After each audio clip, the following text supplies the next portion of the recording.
Greg, muchas gracias nacional por habernos brindado espacio de su clase para realizar el mismo. Nosotros hoy vamos a hablar mucho sobre temas relacionados a la programación enfocadas a su próximo curso, que viene siendo IPC1, o sea, que es el requisito que ustedes están llevando ahorita a alumnos que después van a llevar IPC1. Entonces, esta explicación, bueno, este enfoque que le queremos dar es para que ustedes ya tengan un conocimiento previo de lo que se va a ver en el próximo curso. Nosotros vamos a hablar sobre primero qué es la programación, o sea, cuál es, el algoritmo de programación, y después qué son las estructuras de datos, también qué son los métodos, las funciones, las clases, que son las clases y la programación orientada a objetos. Y por último, lo más interesante sería cómo podemos aplicar la inteligencia artificial para la programación.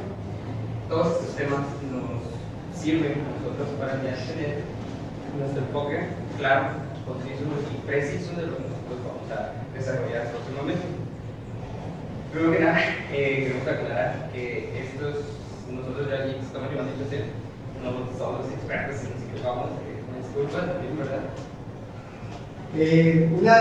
Solo una observación. Por favor, los jóvenes que tienen su teléfono celular lo pueden guardar. Gracias.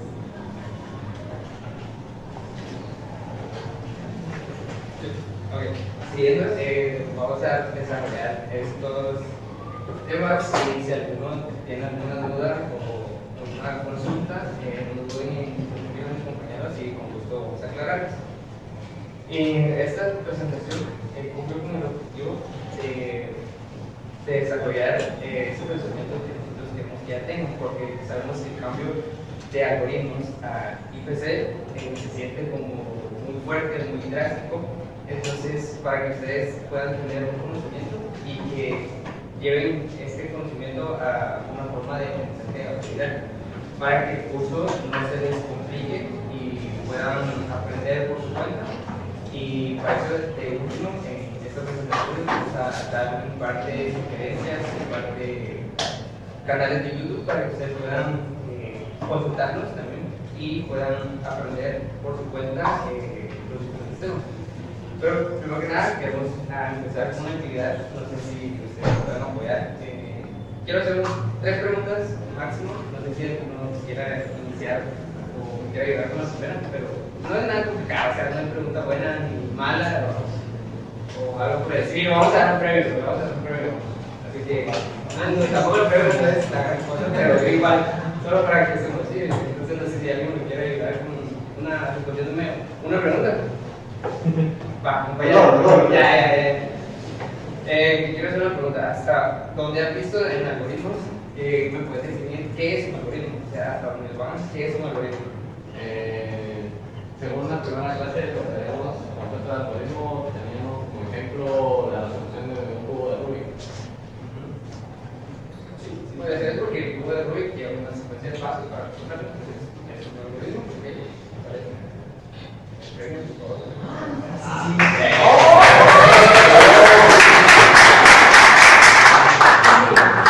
Otra persona que le quiero apoyar. Igual, no. Ahorita todo va a que ver. Alguien me publicó al azar.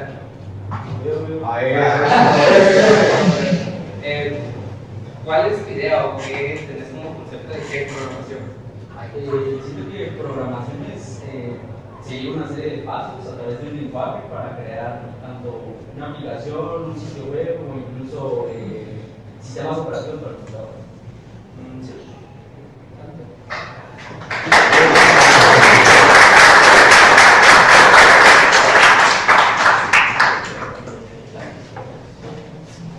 Yo puedo participar también. El último que quiere dar. No dijo no se fue. ¿Alguien? Va, ahí está. La última pregunta es: ¿cuál es o qué sería, me puedes decir una diferencia entre algoritmos y programación? Pues la verdad son muy similares, como dijeron sus compañeros, son una secuencia, ¿verdad? Pero en el cambio de la programación, las cosas tienen un montón de subdivisiones para realizar tal cosa. En cambio, un algoritmo solo es, digamos, por lo que entiendo, que se está en uno solo.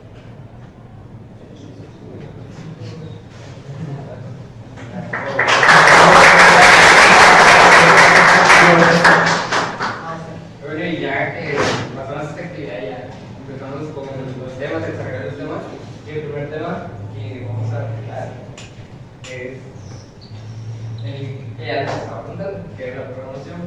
Y como bien comentaba mi compañera de acá, que se me olvidó preguntarle tu nombre, perdón.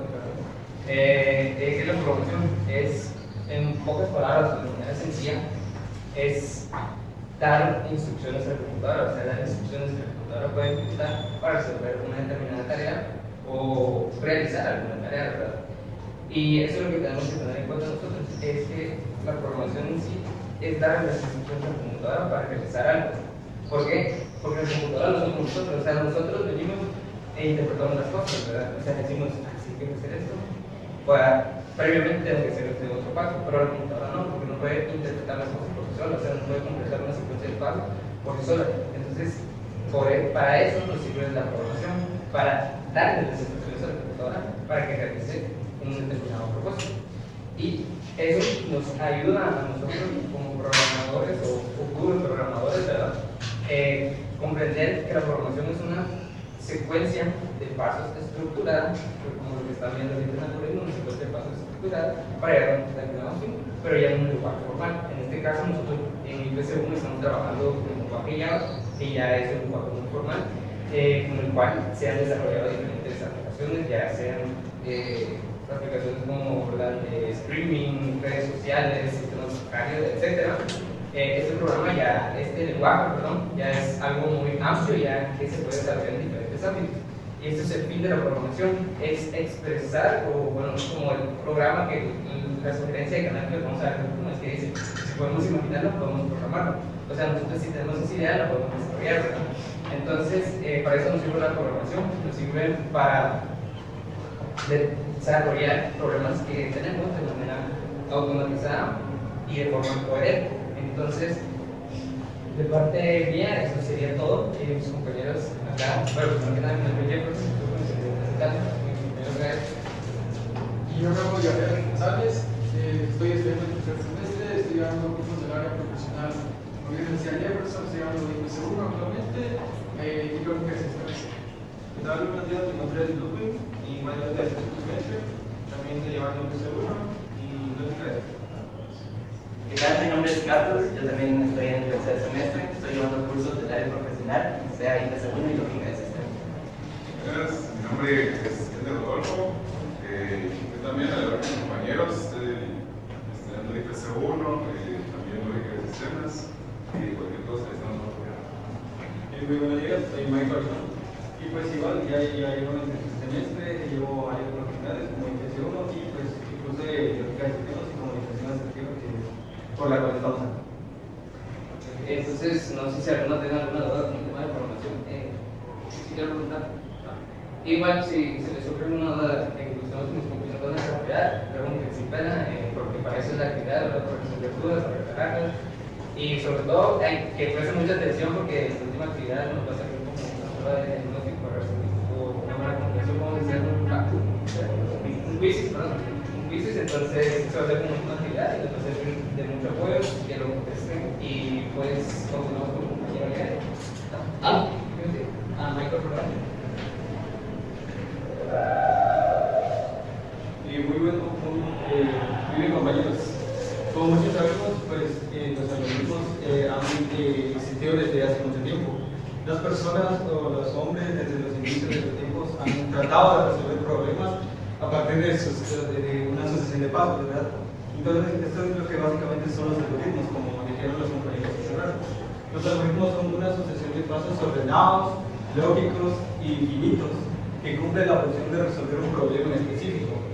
Y esto se ha visto en muchas ocasiones donde nosotros tratamos de resolver un problema y no lo hacemos solo, o sea, no lo vemos y ya lo resolvemos, sino que tratamos de plantear un problema, ver cómo resolverlo, los métodos y cada una de las definiciones y después resolver el problema. Muy aparte tenemos lo que es la programación. La programación es implementar esos pasos a un lenguaje formal. Esto quiere decir que esos pasos se van a trasladar a un lenguaje de programación, ya sea Java, Python, C#, C++, lo que sea, cualquier lenguaje de programación compatible. Aquí les tengo un ejemplo de cómo podemos implementar la idea de un algoritmo, cómo podemos sumar dos números.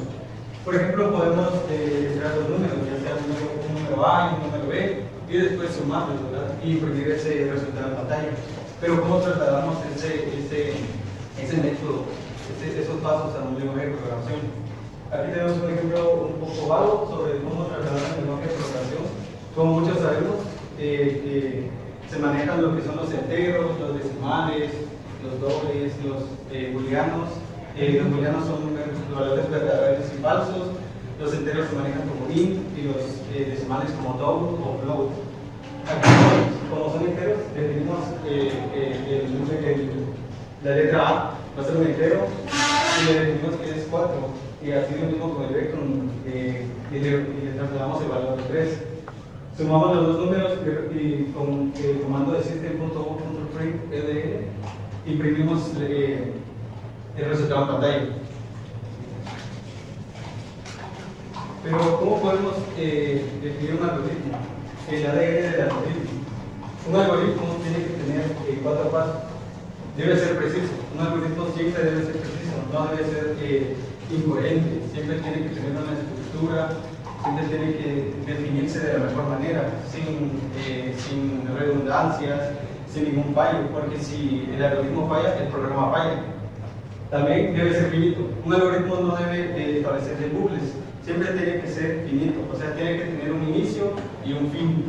El algoritmo siempre, como les dije, no tiene que ser un bucle. Y ustedes dirán, pero en un algoritmo puede haber un ciclo for. Sí, pero el ciclo for termina, porque tiene una condición y si esa condición se cumple, termina. Si el algoritmo no termina, entonces el programa pues, se vuelve ineficiente porque es un bucle infinito y ya no sería definición de un algoritmo. También debe ser ordenado. Un algoritmo, como ya les dije, tiene que ser pasos sucesivos, como el primer paso, segundo paso, tercer paso, cuarto paso y quinto paso. Por ejemplo, no podemos nosotros apagar la computadora y después ver un video en ella. No, primero podemos ver el video y después de terminar de ver el video podemos apagar la computadora. Un algoritmo también tiene que ser eficiente. Cada algoritmo que nosotros implementamos, cada algoritmo que nosotros desarrollamos tiene que tener un fin y ese fin tiene que ser que resuelva un problema. No podemos plantear un algoritmo que pues, no sirve para nada, sino que los algoritmos tienen que ser eficientes, claros y concisos. Y una cosa muy importante de los algoritmos es que nosotros podemos definir un diagrama. ¿Qué son los diagramas? Los diagramas no son más que representaciones visuales de lo que nosotros queremos implementar. Yo sé que ustedes ya conocen los diagramas de flujo, porque ya han programado en PC, me imagino, que ya es la práctica aún. Y como siempre les piden los diagramas de flujo, pero tal vez nosotros consideramos que son un poco tediosos, un poco largos, y no sé, innecesarios, podría decirse. Pero la verdad es que estos diagramas de flujo son muy necesarios. ¿Por qué? Porque nos ayuda a visualizar mejor cómo un programa va a estar estructurado desde inicio a fin. Cómo nosotros vamos a declarar las variables, en qué orden lo vamos a poner, cómo lo vamos a poner. Porque si lo hacemos ya en ese código, muchas veces se nos va a dificultar saber dónde poner una cosa, qué va a ser una cosa, cómo conectamos cada una de las cosas que realizamos. Por eso los diagramas de flujo son muy importantes. Por ejemplo, aquí definimos el algoritmo, le da y le ponemos la edad, y aquí se cumple una condición. Si es falso, dice que no es mayor de edad, porque la condición inicial sería que la edad sea mayor de 18. Si es mayor de 18, si se cumple, entonces es mayor de edad, y si no se cumple, es menor de edad. Muy bien, y también aparte de los diagramas de grupo, tenemos los pseudocódigos. El pseudocódigo, pues más que todo es PCI, o sea, porque no es un lenguaje formal, no es un lenguaje que nosotros tenemos así como Java o C#, Python. Yo creo que PCI se basa más en el pseudocódigo, porque estructura algoritmos, pero de forma no formal. Por ejemplo, para definir una variable es específicamente definir, para imprimir una pantalla es escribir, y para una condición if, digamos, es sí, entonces no es como un lenguaje formal, sino que es pseudocódigo para que nosotros podamos entender cómo funcionan los algoritmos. El proceso del desarrollo, cómo podemos desarrollar nosotros, pasar de un lenguaje así informal o pseudocódigo a un lenguaje formal, el cual es cualquier lenguaje de programación compatible. Primero tenemos que analizar el problema. ¿Qué problema tenemos? ¿Qué problema nos causa? Cuando nos dan un problema tenemos que identificar, analizarlo, cada uno de sus datos, cada una de las condiciones que nos dan, si una variable depende de otra o si una variable no depende de las demás. diseñar. Diseñamos esto con lo que ya dije, pseudocódigo y diagrama de flujo. Diseñamos cada uno de los problemas, siempre respetando las condiciones y las dependencias de cada uno, siempre pues, haciendo que cada uno se estructure de la mejor manera, ya sea en un lenguaje así informal como PC o escribirlo a mano. Luego tenemos el pseudocódigo, que como ya les dije, es PC, ¿no? Hacer el programa así antes de programarlo directamente. Y segundo, programar. Y el cuarto, programar. La programación pues, se basa en trasladar toda esa información a un lenguaje máquina. El lenguaje máquina tiene que entender lo que nosotros tratamos de decirles. O sea, no podemos nosotros venir y escribir cualquier cosa en el compilador, sea de nosotros. Tenemos que conocer la estructura del compilador, tenemos que conocer la estructura del lenguaje de programación. Y así nosotros podemos trasladar toda esa información que tenemos en el pseudocódigo al lenguaje de programación que ya estamos manejando. Segundo, quinto, podemos probar. Probar significa ejecutar el programa. Y si funciona, está bien. Si no funciona, igual está bien, porque nosotros estaremos identificando los errores, estaremos identificando qué problemas nos dan. Pero si funciona la primera, entonces es excelente. Nosotros podemos saber que el programa se está ejecutando correctamente, que hicimos bien los procesos de diagrama de flujo, de código, y pues que el programa está funcionando. Y último, depurar. Esto es para efectos prácticos, o sea, para cosas prácticas. Si nosotros aprendemos a depurar desde ahora, se nos va a facilitar la vida cuando entremos a áreas más profesionales. Depurar significa analizar el código, analizar cada línea de código y que nosotros podamos identificar qué es lo que hace cada uno, cómo se relaciona. Y si hay algún error, cuando nosotros depuramos, nosotros vemos cuál error que nos está ocasionando y así nosotros podemos pues, analizarlo, verlo y pues después repetir el ciclo, analizarlo, luego diseñar otra vez un nuevo problema y así. Ya por último, aquí les traigo pues que es un ejemplo de cómo podemos transformar ese pseudocódigo a la sintaxis de Java. Como podemos ver, aquí tenemos lo que ya les había, el ejemplo ya práctico que les había dado, esto de la edad. Este es el pseudocódigo. Como ven, pues no tiene mucha estructura, no es un lenguaje tan formal, sino que se define así como tal y como nosotros lo pensamos. Y como vemos ya en el lenguaje de Java, ahí ya tenemos que implementar librerías, el caso de la librería Scanner, el cual se utiliza para leer las entradas que el usuario ingresa.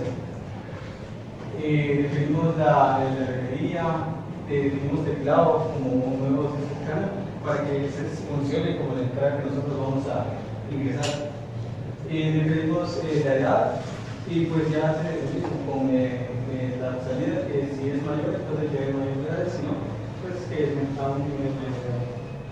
Y pues la importancia de los algoritmos es que pues, los algoritmos funcionan para resolver problemas, los algoritmos funcionan para que nosotros podamos mejorar programas y optimizarlos. También los algoritmos funcionan para cualquier otro lenguaje de programación. La ventaja de los algoritmos y que nosotros podamos estructurarlo desde el principio es que no importa si en un lenguaje de programación no funciona, nosotros podemos implementarlo a cualquier lenguaje de programación, porque los algoritmos funcionan como la estructura de lo que nosotros queremos implementar, ya sea a cualquier, o sea, ya sea un lenguaje de programación en específico o a cualquiera. Y como conclusión final, nosotros pues sabemos que cada uno de nosotros tiene que analizar los problemas, tiene que dividir los problemas y nosotros tenemos que intentar resolverlos. Una de las cosas que les digo es que el programador no se identifica por trasladar línea de código así rápido, sino que un programador se identifica por saber diseñar algoritmos, saber diseñar estructuras de datos para que nosotros podamos trasladar esa información a cualquier otro lenguaje. Y nosotros siempre tenemos que saber de dónde venimos y hacia dónde vamos. Muchas gracias.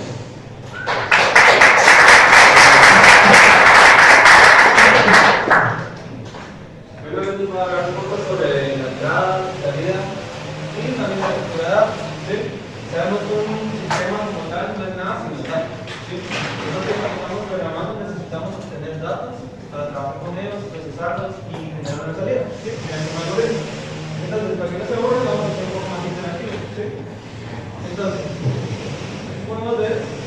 la información introducida por el usuario. Entonces, cuando ustedes están programando este texto, por ejemplo, varía que, por ejemplo, si están trabajando en un nombre de usuario, varía que realmente entre un nombre de usuario o también se pueden ingresar los solo únicamente permiten que ingresen un nombre de usuario, que es un string, o si también permiten que ingresen números. ¿Alguien me responde ahí? ¿Sí? Sí, está bien. La última es bien por orden de caracteres, ¿sí? Pero como tal, si nosotros venimos, estamos trabajando en una variable de tipo int, y nosotros ingresamos un carácter, nuestro programa se va a romper, ¿sí?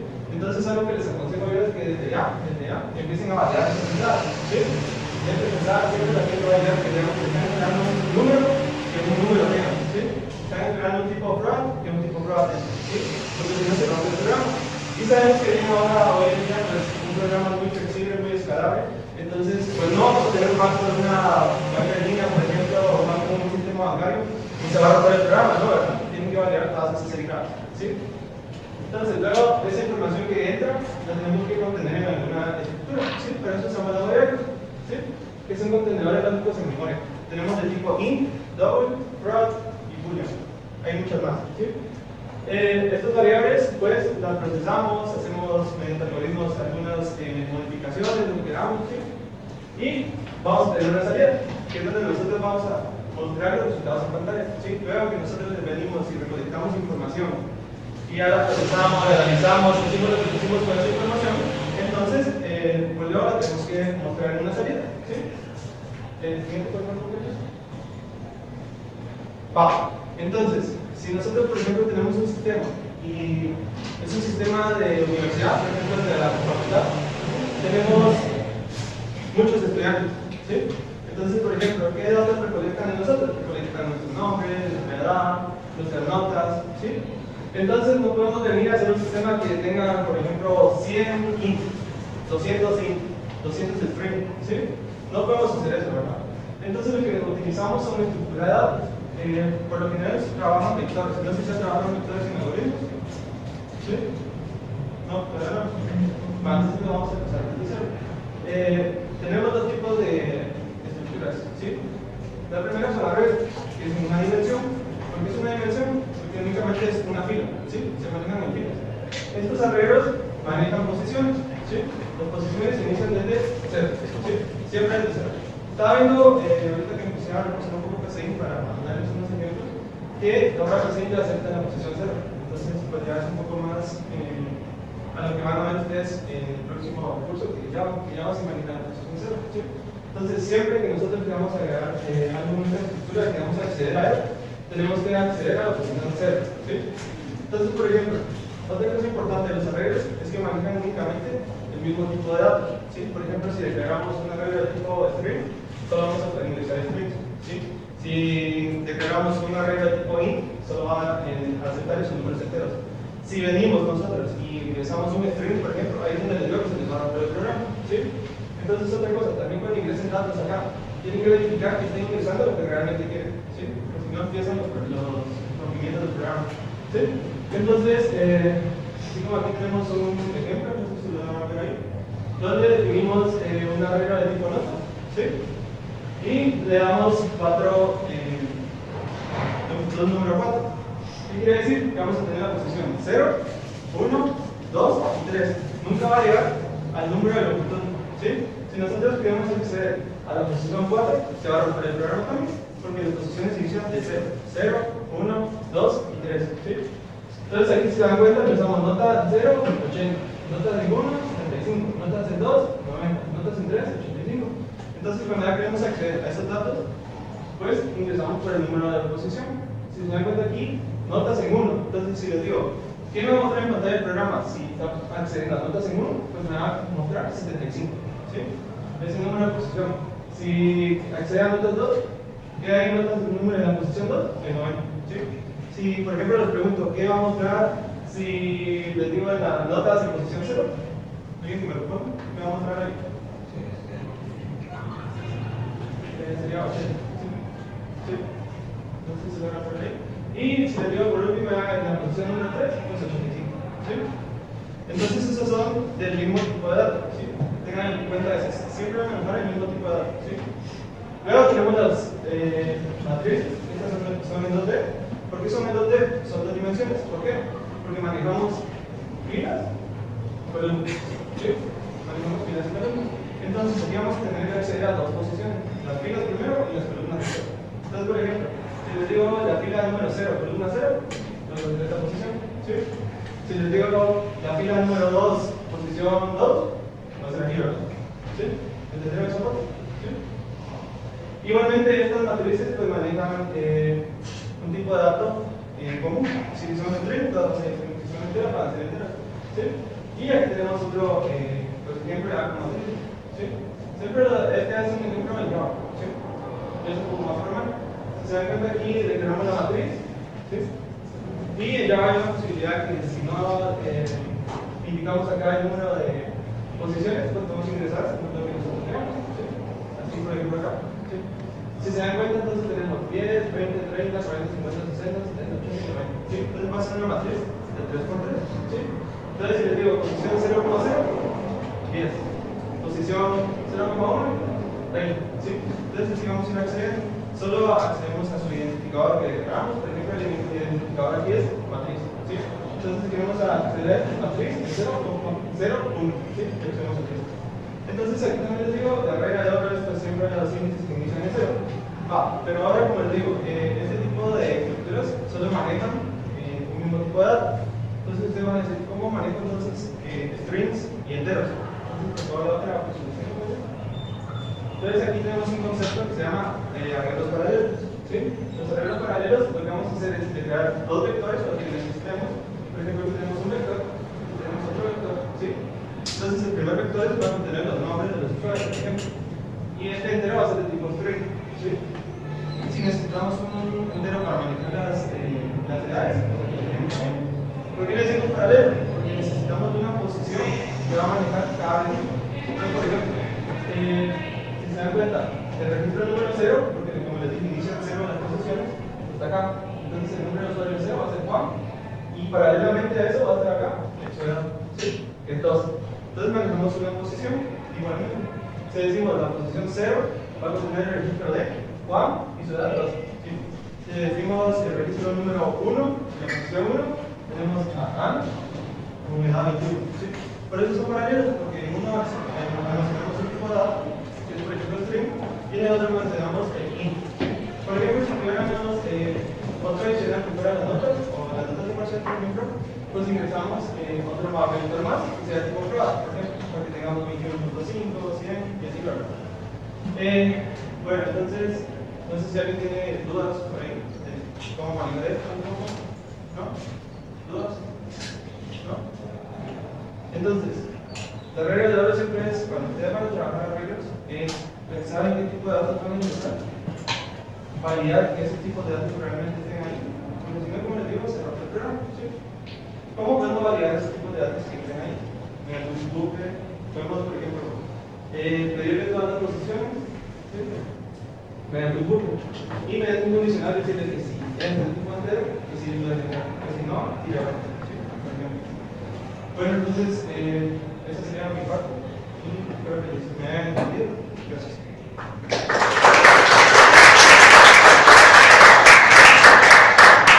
Bueno, ya sabemos cómo manejar los datos, cómo almacenarlos y cómo manejarlos. Pero ahora yo les voy a hablar un poquito sobre la modularidad. ¿Alguno de ustedes le podría decir o saben la definición de una función? ¿No? Bueno, una función la vamos a entender como un bloque de código. En programación, los bloques de código son una serie de pasos, como un algoritmo que vamos a utilizar, pero hay 3 distintos tipos de funciones. Está la función que nosotros entendemos, el procedimiento y los métodos. El procedimiento que es, todos comparten que son una serie de líneas de código que van a devolver o van a hacer una acción. El procedimiento únicamente va a ser una acción. Yo quiero que lea el nombre de un compañero, entonces solo voy a escribir el nombre de mi compañero. Ahora, ¿qué hace la función? La función tiene la misma función, pero va a devolver un valor. Si yo la hago una función de tipo entero, por ejemplo, me va a devolver un número. Ustedes cuando vayan avanzando en los cursos, por ejemplo, cuando vayan a IPC1, van a encontrar que si yo hago una función de tipo entero, Y si yo no le pongo que retorne, es la palabra retorno. Si no retorna, me va a marcar error, no me va a poder dejar usar esa función. Tenemos que especificar qué valor. Por ejemplo, el PCI estaba revisando y no tenemos que definir como tal qué valor va a retornar, pero le podemos poner que devuelva la variable, por ejemplo, entera. Y tenemos los métodos. Los métodos son una similitud entre función y procedimiento, pero cuando vayamos aprendiendo objetos, van a ser una instancia, van a ser una acción de esos objetos. Entonces, me van a decir, ¿para qué quiero una función? Imaginemos que nosotros vamos a un restaurante. Entonces, el restaurante pedimos una bebida. Normalmente los restaurantes nos dan refil. Entonces, voy y digo, bueno, primero voy a tomar Coca-Cola. Me tomo la Coca-Cola, pero en ese momento termino la Coca-Cola y me quedo sed. Entonces voy a ir y, bueno, ahora quiero Fanta. Me sirvo Fanta y todavía tengo más sed. Entonces voy a ir y después me sirvo grapete. Como vieron, yo hice la misma acción. Voy, me sirvo una bebida y me la tomo. En programación, por ejemplo, si lo hacemos en PCI, que si quieren corroborarlos, los invito a hacerlo, pero sería que definimos la bebida como un string y vamos a poner que el usuario ponga qué bebida quiere. Entonces, la tomo una vez, pero quiero otra vez. Entonces, ¿qué hago? Creo otra variable de tipo string que se llame bebida 2, por ejemplo, y vuelvo a hacer el mismo proceso, pero lo quiero otra vez. Imagínense cuántas líneas de código. Yo, cuando lo estuve haciendo, fueron alrededor de unas 10 líneas de código y me dirán, no es mucho. Pero imagínense que ahora lo quiero hacer 100 veces. Ya van a decir, tengo que copiar muchas veces ese código. Para eso son las funciones. ¿Qué hago con una función? Yo voy a declarar mi función y las funciones se van a declarar de una forma. Vamos a poner en PCI, que es lo que estamos viendo ahorita, vamos a poner función, el nombre de la función, y aquí quiero hacer un muy específico. Los nombres de las funciones son fundamentales, tienen que ser claros y decir qué hacen. ¿Por qué? Ustedes no van a trabajar solos en el área profesional, ustedes van a irse a integrar a un grupo de programadores, van a estar trabajando en distintos proyectos, y si yo solo le pongo función X, la verdad no me dice nada qué hace esa función, ¿verdad? Entonces tendría que ir al código a revisar línea por línea a ver qué hace. Pero si yo le pongo una función elegir bebida, ustedes cuando vean el código es como, bueno, elegir una bebida, ¿verdad? Luego de declarar el nombre, abrimos unos paréntesis y aquí viene.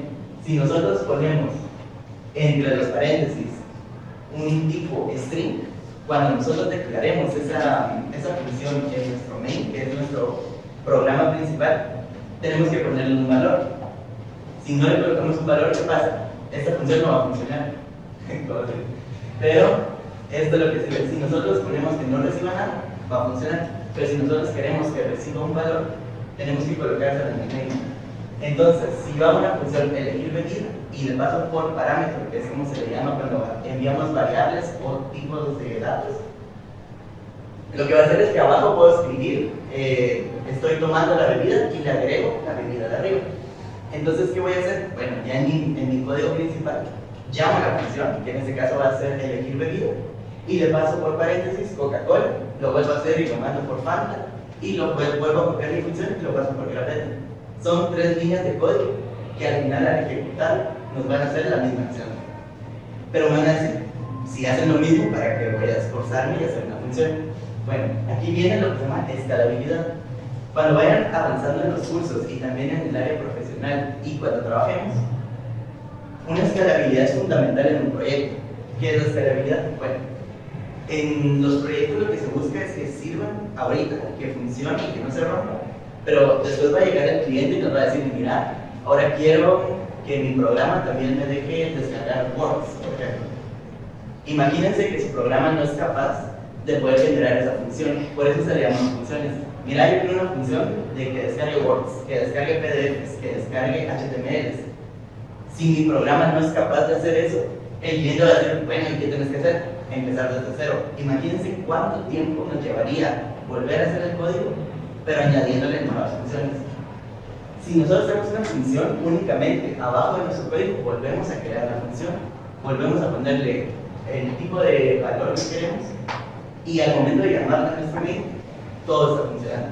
Eso es fundamental en las áreas profesionales debido a que un proyecto, y eso se los digo que nos pasó, un algoritmo nos dieron un proyecto que era de un sistema de gestión de libros. Lo logramos hacer, toda la lógica nos hizo un poco. Pero ahora que estamos en IPC1, casualmente nos dejaron un proyecto muy similar. Imagínense si no lo hubiéramos hecho con funciones o no hubiéramos desarrollado esa lógica. Tendríamos que empezar desde cero, ¿verdad? En cambio ahora nosotros tenemos los conocimientos y las funciones que necesitamos. Por ejemplo, en una librería, prestar libro, generar códigos de libro. Esas son funciones. Ustedes siempre que estén programando y vean que diga que quieren que el programa genere códigos, que genere libros, bueno, eso lo puedo separar. Esa es la clave que necesitamos, separar las funciones, separar todo lo que quiere el programa.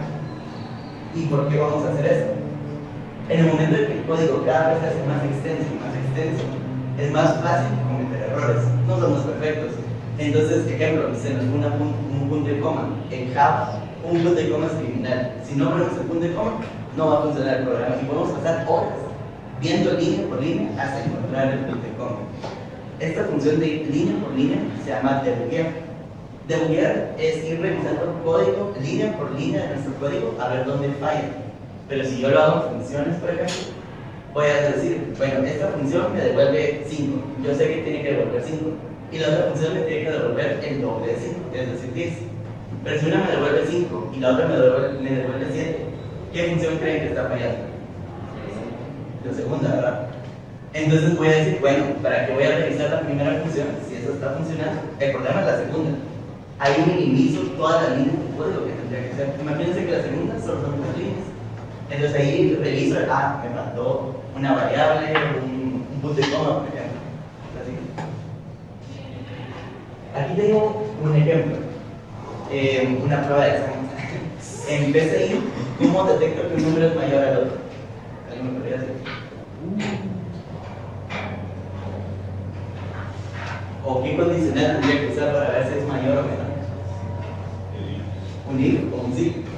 Entonces, ¿qué voy a decir? Bueno, si me dan un valor, lo evalúo con el otro y tengo que devolver si es mayor o menor. Aquí eso es un código. Entonces, aquí está, como lo dijo el compañero, si el número es menor que el otro, el número 1 y el número 2, entonces iba a escribir mayor, menor, por ejemplo.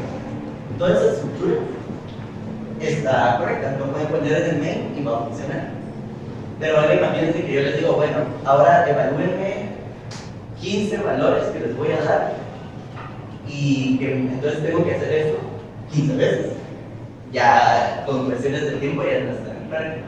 Pero si yo genero una función que se llama es mayor, aquí es lo que les digo la importancia de decir, porque es mayor que. Entonces el número 1 tiene que ser mayor al número 2. Si el número 1 es menor que el número 2, voy a decir que es falso, porque no es mayor. Si no, voy a volver a evaluar, y esto es lo que tengo que comentarle, compañero, de poder manejar errores. Si el número 1 no es menor que el número 2, es menor que el número 2, si solo tuviera esta parte, por ejemplo, y me salgo aquí, si no son iguales, voy a decir que es igual, y eso no es cierto. Al manejar todas las posibilidades que puede generar nuestro código, invita a que todos los resultados sean más exactos.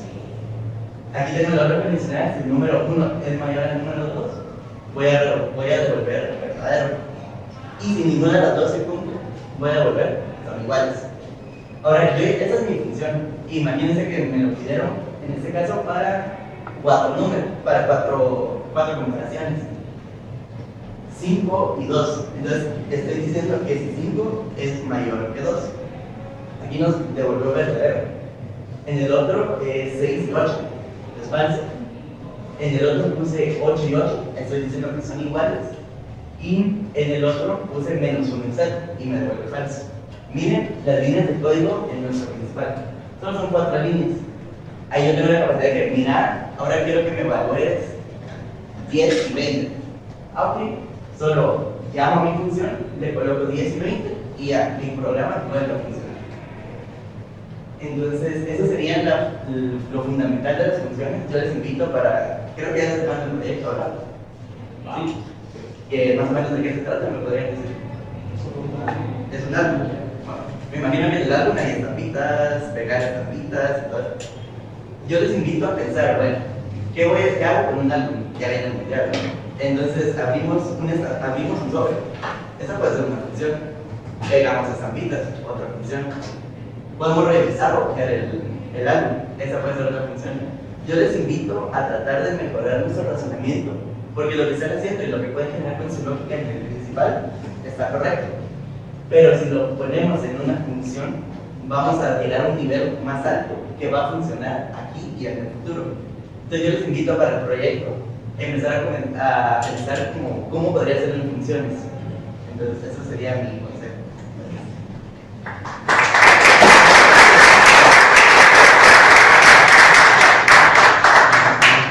Bueno, yo voy a hablar un poco sobre programación orientada a objetos y programación en clases.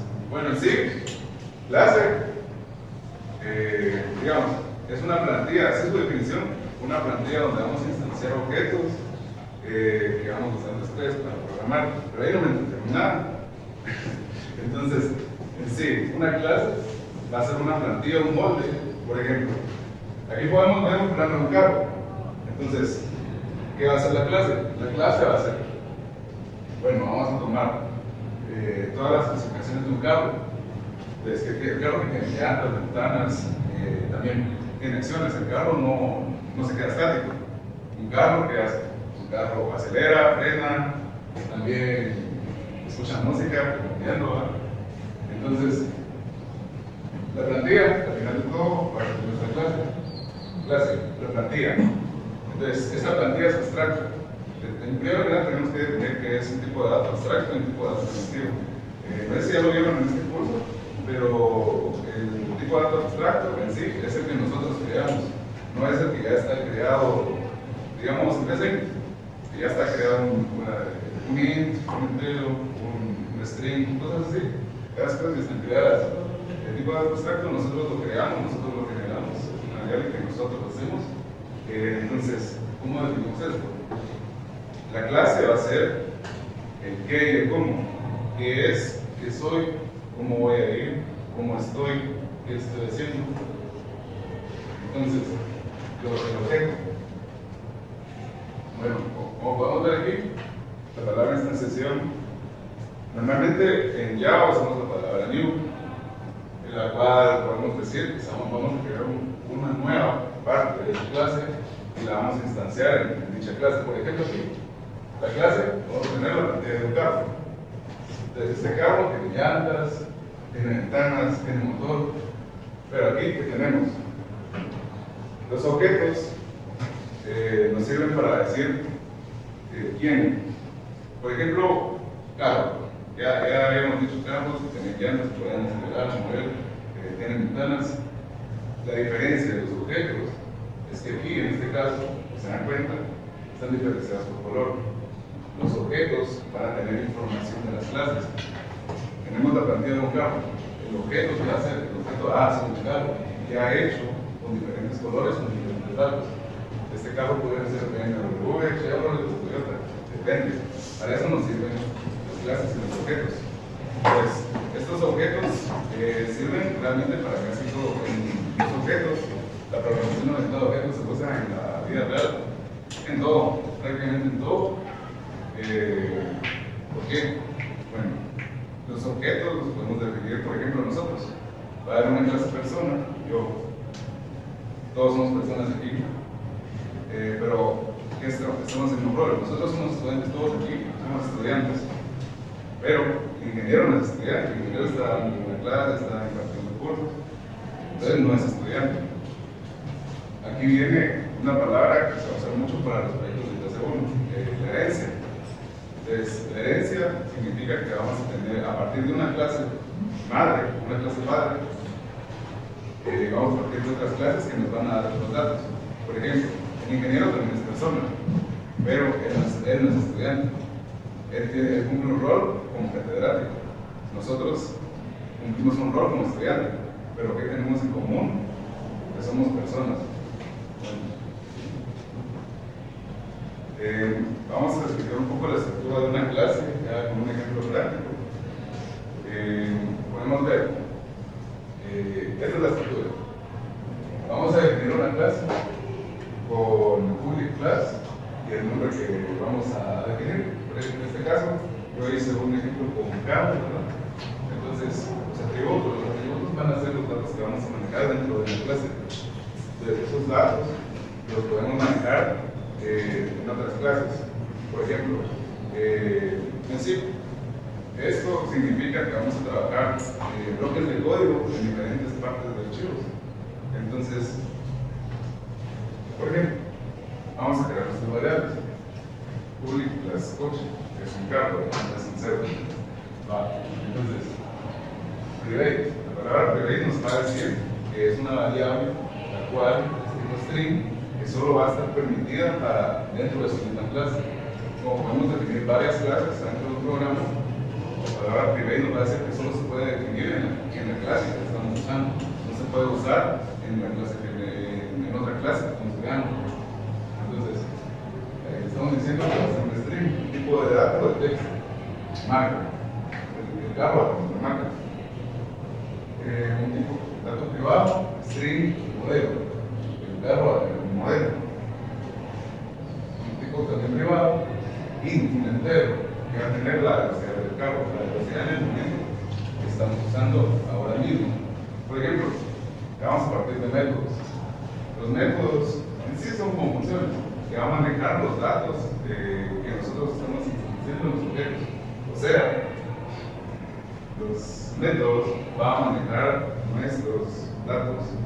Por ejemplo, arriba vimos que los datos eran que había un carro rojo, un carro verde, un carro azul. Esos van a ser nuestros tres carros. Entonces, esos son objetos. ¿Vale? Entonces, creamos un método, acelerar. Este método va a ser público para todas estas variables. Todas estas variables van a poder acceder a este método. Acelerar. Acelerar, ¿qué va a hacer? Por ejemplo, nosotros somos una persona, que es una persona come, una persona camina, corre. Entonces, en sí, esos son los métodos. ¿Qué puede hacer nuestra plantilla? Un carro puede, como yo he dicho, acelerar, frenar. Entonces, en este ejemplo, vamos a hacer que acelere.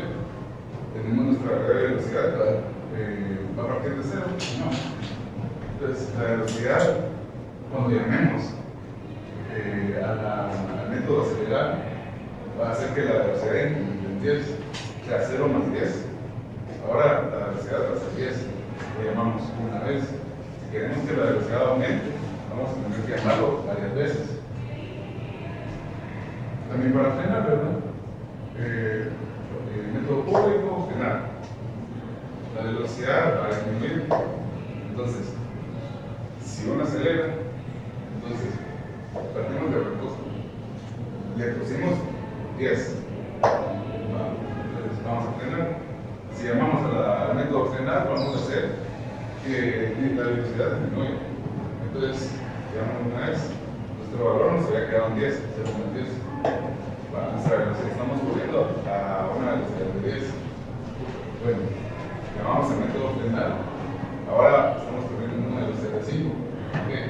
La velocidad va a tener un nuevo valor. Va a llamar a sí misma, que va a ser 10, se va a restar 5, se combina. Entonces, estamos frenando. Nuestro valor de ahora va a ser 5. Y, por ejemplo, no sabemos cuál es la velocidad, solo aplicamos los métodos, solo nos vamos a llamar. Entonces vamos a tener una función que nos va a decir la velocidad. Y aquí, lo único que va a hacer, como dijo mi compañero Carlos, las variables tienen que tener un retorno para que puedan llamarse, nos pueda dar un error en muchos casos. Entonces, para este ejemplo, vamos a obtener el valor de la velocidad aquí. Nuestro valor inicial fue 0. 0 más 10, 10. Frenamos. 10 menos 5, 5. Entonces, la velocidad va a ser igual a 5. Retomamos la velocidad. Entonces, ¿qué valor creen que va a tener? 5. Sí. Entonces, eso sería todo. Hablando de métodos vivos en la clase. Ahora les voy a hablar un poco sobre lo que les había dicho antes, que era private public. Bueno, entonces, por ejemplo, aquí vimos que la variable de velocidad era privada, solo se puede acceder desde la misma clase. ¿Ya? Entonces, public, ¿qué significa? A diferencia de private public, lo que hace es que, por ejemplo, le ponemos al carro un valor color. Entonces, viene otra marca que quiere modificar público va a hacer que, por ejemplo, público color nos va a mandar el dato de color a partir de nuestra clase que tenemos. No podemos acceder al valor de los ciudadanos porque está privado. Bueno, tenemos un programa principal. Aquí es como se definen los objetos. Es una sintaxis general. Se hace un método público, se crea la clase, el programa principal, puse ahí. Entonces aquí vamos a crear objetos. Entonces, se crean los objetos a partir de una palabra reservada que se llama new. New va a ser, digamos, un nuevo dato dentro de nuestra clase. En este caso, como buscamos, new hace. Bueno, teníamos el carro, la plantilla del carro, vamos a guardar un espacio al carro rojo, por ejemplo. Entonces, ponemos el nombre de la clase, el número o el identificador que vamos a hacer para el carro, en este caso el coche 1 y 2, coche 1 y 2, y vamos a crear. Este coche 1 va a estar adentro de la clase coche. New coche. Bueno, ¿cómo usamos los métodos que predefinimos antes? Entonces, vamos, ¿se acuerdan? Nuestro valor acelerado se llamaba public acelerar. Entonces, para acelerar lo que tenemos que hacer es creamos un objeto, vamos a llamar a la función y la sintaxis es así, se llama el objeto, cual creamos, punto, el método que vamos a usar, acelerar. En este caso, coche 1 está acelerando. Si se acuerdan, acelerar tiene un valor aproximado a 10, hacemos de propósito. Entonces, aceleramos. Coche 1 va a tener una velocidad de 10. Coche 2 va a acelerar una vez 10. Coche 1 tiene velocidad de 10, coche 2 tiene velocidad de 10. Pero coche 2 lo va a volver a acelerar. ¿Qué va a hacer? Entonces va a sumar 10 más 10, 20. Entonces quedamos que el coche 1 va a tener un valor de 10 y el coche 2 va a tener un valor de 20, dependiendo de cuántas veces vamos a llamar a nuestros métodos. Y eso sería todo. Muchas gracias.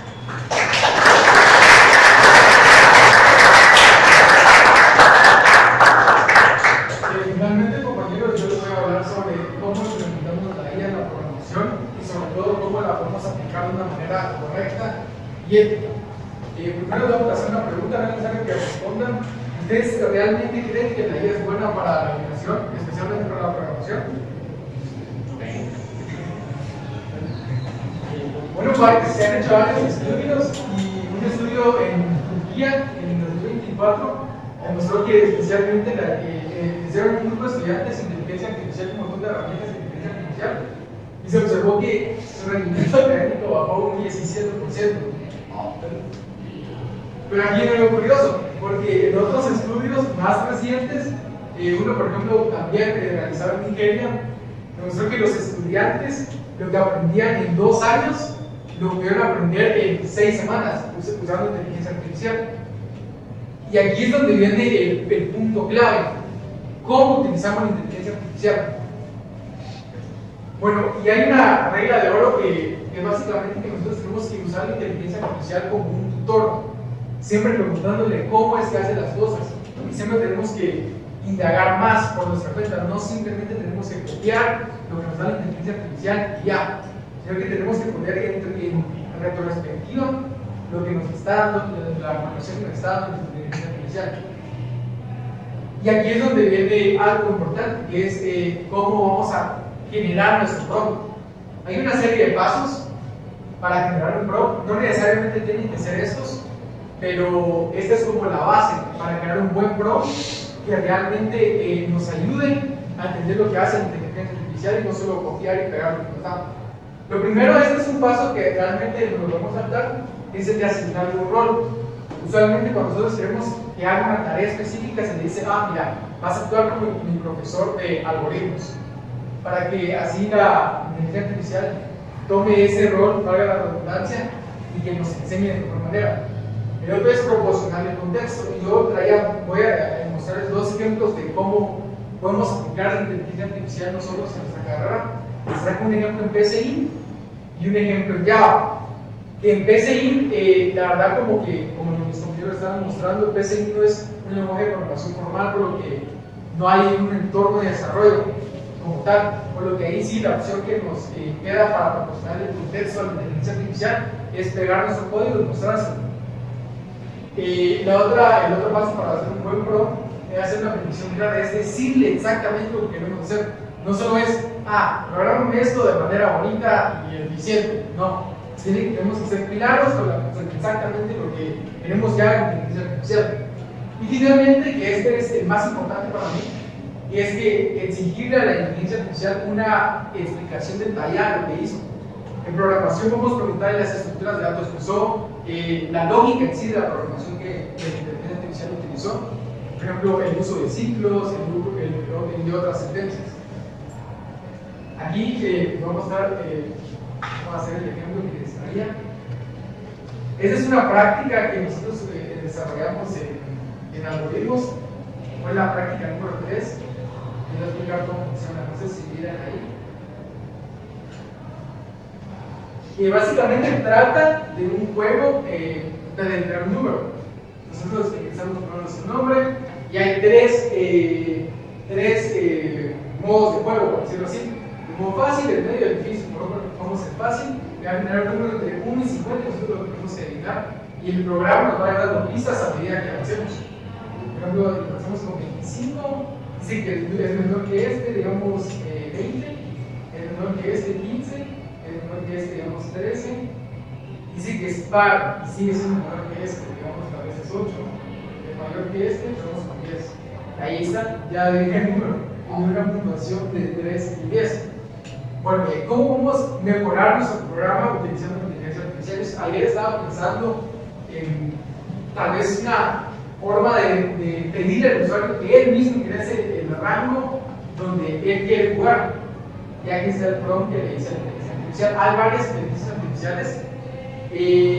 Actualmente, para programar de manera formal, una de las mejores es Cloud, que directamente la vamos a instalar en nuestra computadora y ya puede hacer modificaciones y correr código en la terminal de nuestra computadora, que es algo genial. Aquí está el prompt que yo le hice, que vamos a buscar porque mis compañeros ya les mostraron, especial Carlos, que les habló de las soluciones. Y aquí está lo importante, que es que nuestro código sea escalable. Por ejemplo, aquí la inteligencia artificial no tiene que crear todo el programa de cero, sino que ella tiene que modificar o crear una función para tener esta nueva funcionalidad que yo le quiero dar a mi programa. Aquí está el prompt que yo le hice, y dije, ¿cuál ahora se va a crear una nueva opción para mi PCI? Donde el usuario elija el rango o designar el número aleatorio.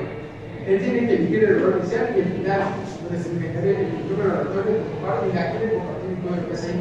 Tal vez el prompt no está de manera tan estructurada, siguiendo la estructura que yo les di, porque lo quiero algo rápido, pero miremos que nos da la inteligencia artificial. Ahí está el código que nos dio.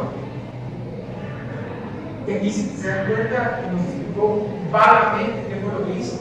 Y eso fue porque yo le dije el prompt que quería una explicación detallada de lo que hicieron la inteligencia artificial. Pero miremos si aquí ya copié el código. Vamos a cerrar aquí. Aquí ya copié el código en este nuevo archivo PCI y vamos a correr. Aquí está, ya creó esa nueva funcionalidad que la creó la inteligencia artificial. Vamos a aquí 4, vamos a hacer que, y aquí es donde nosotros empezamos a trabajar más, empezamos a trabajar 10, 20, y incluso miren, esto ni siquiera se lo pedí, porque yo no le di un prompt bien hecho a la inteligencia artificial. Por ejemplo, ahora me permite y me sale el número de intentos. Digamos, si yo solo quiero que tenga 4 intentos y comience el juego, digamos, es el número 15. Miren, adiviné la primera. Si no, voy a probar otra vez para que vean que no es un error. Aquí estamos dando personalizado, digamos que ellos. Así díganme, su rango, ¿de dónde quieren que tenga su número? 7. Y el final del rango, 15. Está algo fácil. ¿no? Intentos permitidos, 2. 3. Ahí está, ¿cuál pensamos? 4. Miren, aquí hay algo importante del manejo de excepciones. Por ejemplo, aquí detectó, o por lo menos acepta que nos dice, porque nosotros tenemos un número fuera de rango, y ese intento no nos contó. El intento que nos contó son los números que efectivamente están en el rango. Otro, ponemos con 8, dice que el número secreto es mayor que ese. El número 13. Dice que es mayor que este y es para ahora. Y mismo ya ganamos, ¿no? Y miren cómo la llevamos en el 16 tenemos una computación de ceros. Ese fue el ejemplo que hace ahí, que es lo que ustedes están trabajando ahorita. Pero esa aplicación de inteligencia artificial, se dan cuenta, no fue tan efectiva. Yo tuve que ir, mostrarle todo mi código de PCI, tuve que ir a una página web y copiarle el código. Y ahí es donde ese no es tan efectivo. Y ahora en Java, cuando ustedes lleguen a IPC1, van a trabajar por entornos de desarrollo, IDEs. Y en especial a mí me gusta utilizar uno que se llama IntelliJ, y es uno de los IDEs mejorcitos que hay ahorita para trabajar específicamente con Java y con inteligencia artificial. Y lo interesante acá es que nosotros directamente podemos cargar nuestros modelos de inteligencia artificial a nuestro entorno de desarrollo. Por ejemplo, miren, aquí está la práctica 1 que nosotros realizamos en el curso de ITC. Así que la voy a poner para que miren. Que es una simulación de un juego como Pac-Man. Vamos a primero decir la opción. Uno, vamos a decir que lo tenemos que vamos a elegir un tablero grande y vamos a poner el porcentaje de los es esto. No les voy a explicar tan a detalle cómo es que funciona esta práctica, pero básicamente genera un tablero donde nos vamos a poder jugar. Y algo que no me gustó a mí de la práctica es que nosotros tenemos que indicarle al usuario dónde es que vamos a agregar nuestro Pac-Man. Siento que es algo, no sé, no me gustó. Por ejemplo, digamos que yo lo voy a querer en la posición, en la fila 1, aquí me dice que es el número de fila, lo voy a querer en la fila 1, que porque la fila 0 es como les están enfocando los doctores que siempre comienzan con 0. Aquí está la 1 y lo quiero también en la columna 0. Y aquí es donde, no sé si miran, si me van a ver aquí hay como un emoji. Este representaría nuestro Pac-Man. Bueno, eso es algo, no sé, no me gustó esa parte del código. Y aquí es donde podemos agarrarlo de la inteligencia artificial para mejorar. Primero voy a pausar la ejecución y aquí en esta parte donde dice, ahí dice AI Chat, donde aquí nosotros vamos a poder cargar nuestros modelos. Hay varios modelos. Uno de los que más me gusta a mí usar es GitHub Copilot. ¿Por qué? Porque si yo selecciono el GitHub Copilot, primero lo pueden seleccionar en modo agente o en modo preguntar. El modo agente es para que él mismo pueda modificar su código, o sea, ya no hay necesidad de copiar y pegar. Y otra opción que tiene Copilot es que nos permite seleccionar el modelo de inteligencia artificial que nosotros queremos utilizar.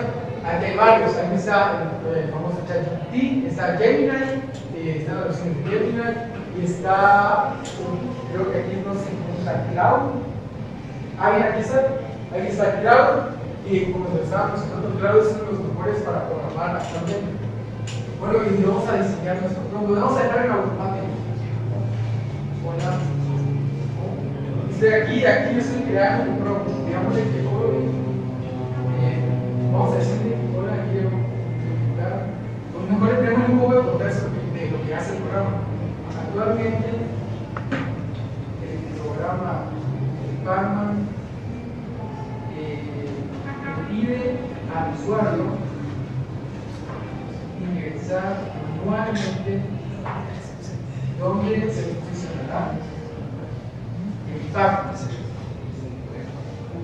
Quiero que el Pac-Man aparezca en una posición aleatoria del tablero, validando que efectivamente en esa posición no haya el fantasma, ya que si aparecemos un fantasma no tendría sentido.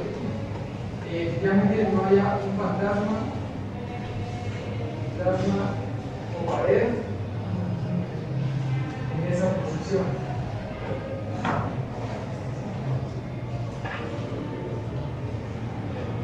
Diego, ya se lo dije. Vamos a decir aquí, modifica, implementa la solución y modifica el código. Vamos a poner un pro. Aquí ya está cargando GitHub Copilot. Aquí está, se encuentra, ya abrió un comando en la terminal y dice un subagent, o sea, creó un subagente específicamente para esta tarea. Y aquí están todos los pasos que está realizando. Ahí se está hablando un poquito, aquí está, dice qué es lo que va a modificar, y aquí es donde él está directamente leyendo mi archivo Java. O sea, ni siquiera tengo que copiar el código, que esa es la magia de la que les estoy hablando. Y es que la inteligencia artificial ya se implementa directamente en nuestros entornos de desarrollo. Aquí, si se dan cuenta, aquí vamos a ver, vamos a subir un poquito. Aquí nos dice, aquí ya modificó el archivo Java. Aquí ya hizo la modificación. Y nos dice los pasos que modificó exactamente.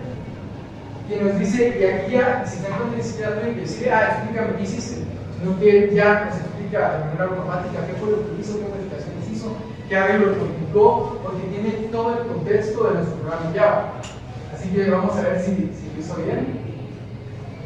Y otra opción interesante es que si no nos gustó lo que hizo la inteligencia artificial, nosotros vamos a hacer un rollback, o sea, podemos retroceder a nuestro código pasado, sin necesidad de tenerlo ahí guardado en otro lado. Vamos a correrlo. Aquí está ejecutando. Aquí iniciar el juego. Vamos a poner el nombre. Vamos a seleccionar un tablero, premios, paredes, trampas. Y si se dan cuenta aquí, aquí al parecer no sé bien exactamente, me gustaría hacer una animación tal vez en el futuro, donde se quiere solucionar el Batman, pero aquí ya lo seleccionó, ya lo posicionó en inteligencia artificial por medio de una función. En una función ahí, después tal vez podemos leer exactamente lo que hizo, pero aquí ya aparece nuestro Batman posicionado de manera totalmente aleatoria. ¿Se dan cuenta? Yo no tuve que programar nada, pero aquí está el gran problema con la inteligencia artificial. Que mucha gente lo que hace solo es bytecodear, que es un término que estamos utilizando actualmente, que es programar a punta de prompts, o sea, sin entender la lógica de lo que realmente estamos haciendo. Y ahí es donde viene el problema. Por ejemplo, imagínense que surge un bug en el programa.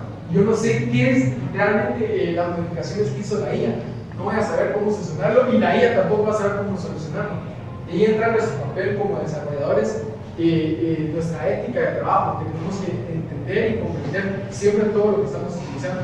Y no, la inteligencia artificial no es mala en sí, sino cómo lo utilizamos es lo que realmente es malo. Y no utilizarla también puede llegar a ser algo malo. Eso sería todo. Gracias.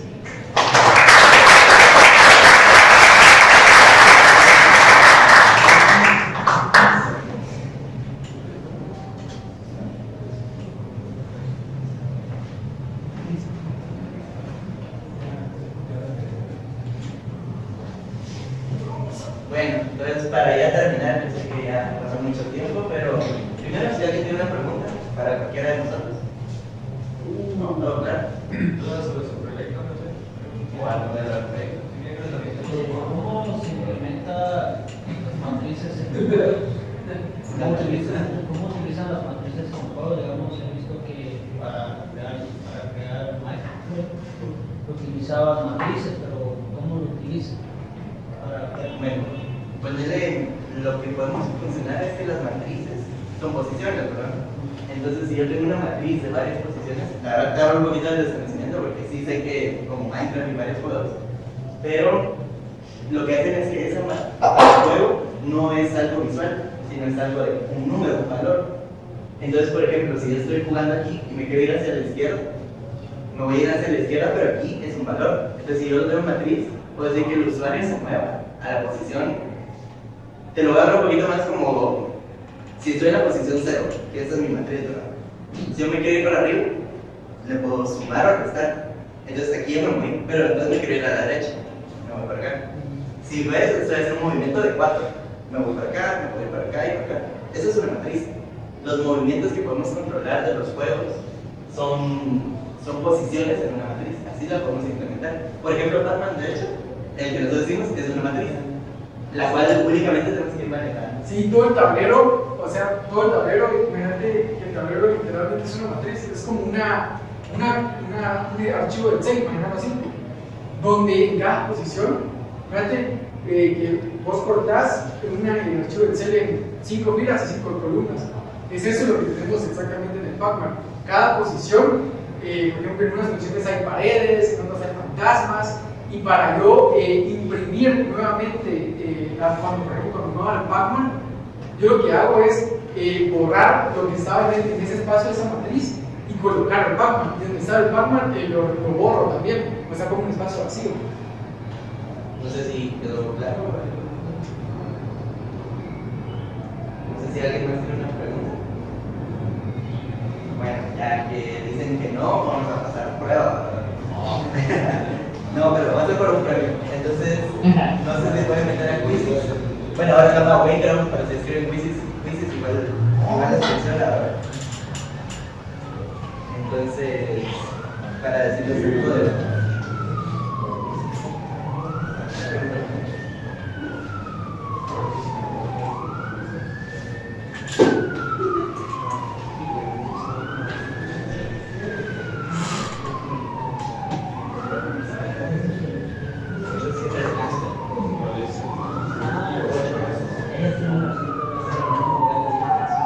Ahí está el código, no sé si todos pueden verlo.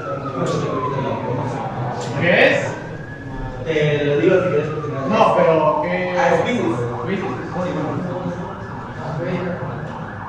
Wayground o quizzes lo pueden meter por cualquiera de las dos.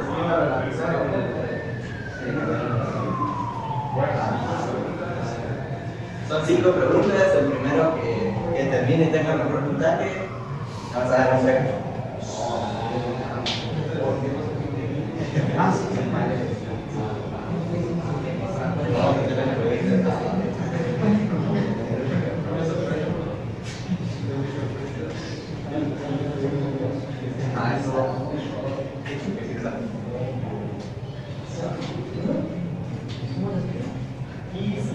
Mientras están llenando, solo para culminar también, nosotros sabemos que a veces estamos muy cargados y la programación lo que requiere es práctica, ¿verdad?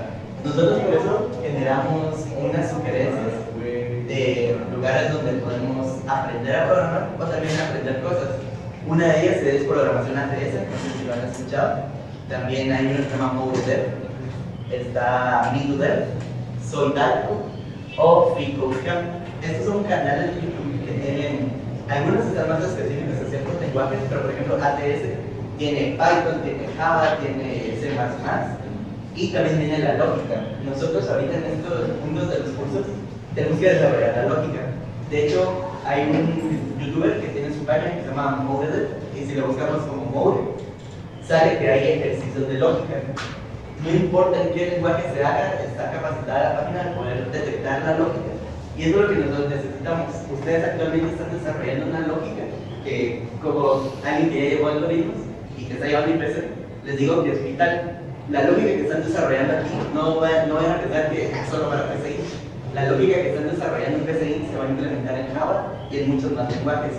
Es por eso que nosotros sugerimos esas herramientas, además del uso de la inteligencia artificial, porque también tenemos que ser autodidactas. No todo lo que vamos a recibir en el curso, todo lo que necesitemos lo vamos a recibir en el curso. Hay cosas que también tenemos que aprender, e incluso si queremos mejorar cosas en nuestros proyectos, podemos hacer uso de estas herramientas. Entonces, no sé si alguien falta. Empecemos, ¿no? ahí está el primero. No, pues digo, ahí no empecé.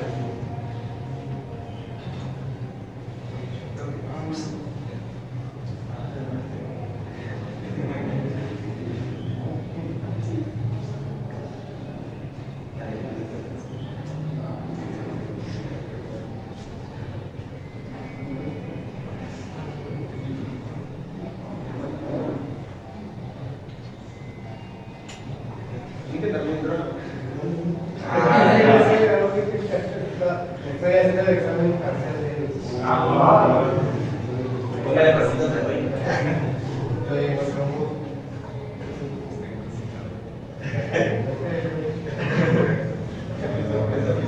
Ahí ya lo terminamos.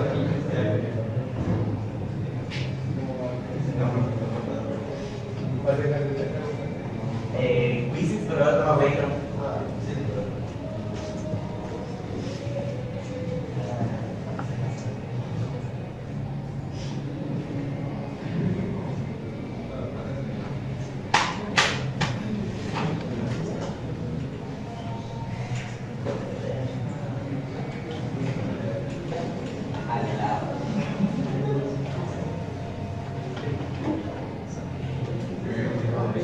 Ahí ya terminó. Ya. 8 de 10. A ver. A ver, solo falta de algunos. Hay 2 personas. A ver, no estamos.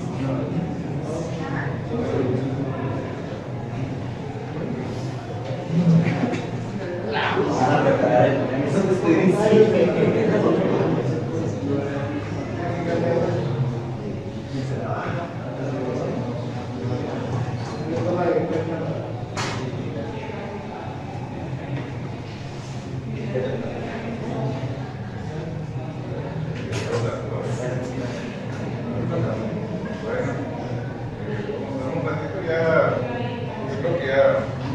Tenemos ganador. Ya, no lo damos. ¿Tienes tiempo, verdad?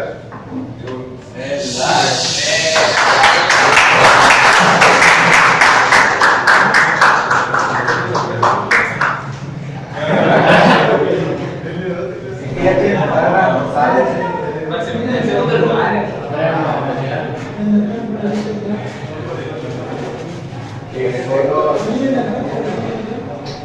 Bueno, esperamos que les haya gustado, que hayan aprendido algo nuevo. Cualquier duda o consulta, pues que nos encuentran en la universidad, pues, estamos para ayudar. Y eso sería todo. No sé si alguien quiere preguntar algo. Entonces, somos el grupo 1 de comunicación asertiva, esperamos que